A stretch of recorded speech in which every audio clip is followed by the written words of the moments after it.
শাসানি, ধাক্কাধাক্কি, বহিরাগতদের দাপাদাপি। তৃণমূলের বিরুদ্ধে মনোনয়নে বাধা দেওয়ার অভিযোগ সিপিএম কংগ্রেসের।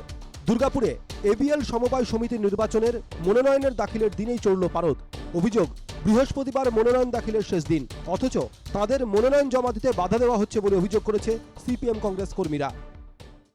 এখন এই পার্মানেন্ট এমপ্লয়ি যারা ভোটার, তাদেরকে নিয়েই আমরা এসেছিলাম যে যা ঐতিহ্য, গতবার এখানে নির্বাচন হয়েছে, আমরা জিতেছিলাম, এই বছরে এই অবস্থা। বহিরাগতরা এসছে, আমরা বহিরাগত এসছে বা হচ্ছে যে ওভারঅল যা আছে, আপনারা নিজেরা সাংবাদিক বন্ধুরা যারা আছেন দেখতে পাচ্ছেন, এখন গোটা রাজ্যে এটা চলছে। কি বলছে বহিরাগতরা এসে? কি ওরা এসে বলছে এখানে জায়গা ফাঁকা করে দিতে হবে, আমাদের রানিং এমপ্লয়ি অন ডিউটি ড্রেসে আছে, ফাঁকা করে দিতে হবে। ফাঁকা করে আমরা তো এখানে পিস ধ্বংস করতে আসছি। প্রপার্টিকে দখল করার জন্য কীভাবে বহিরাগতরা এসে পড়ে, বিভিন্ন ক্ষেত্রে বিভিন্ন জায়গায় কীরকমভাবে সন্ত্রাস সৃষ্টি করেছে, সেটা এইখানে এবিএলও কিন্তু তার অন্যথা যায়নি।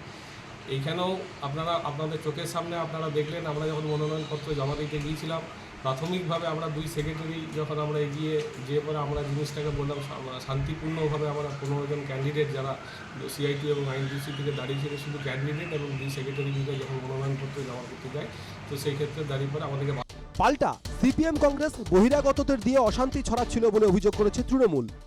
ওরা উদ্দেশ্য প্রণোদিতভাবে কিছু বহিরাগত এনেছিল, আমরা তাদেরকে বলে দিলাম ভালোভাবে যেখান থেকে চলে যাও। তারা বেরিয়ে গেছে, শান্তিপূর্ণভাবে ভোট হচ্ছে এবং গতবারেও যেমন তৃণমূল জয়ী হয়েছিল সবকটা আসনে। কোনো নমিনেশন ফর্ম কেউ নেয়নি, কোনো রাজনৈতিক দলই নেয়নি, কোনো রাজনৈতিক দল এখনো নেয়নি। তবে আমাদের চারিদিকে কিন্তু খুব পিসফুল আছে, কোনো অসুবিধা নাই, কোনো গন্ডগোলও নাই। বাইরে একটা অশান্তির দেখা যাচ্ছে। বাইরে তো কি হচ্ছে এটা।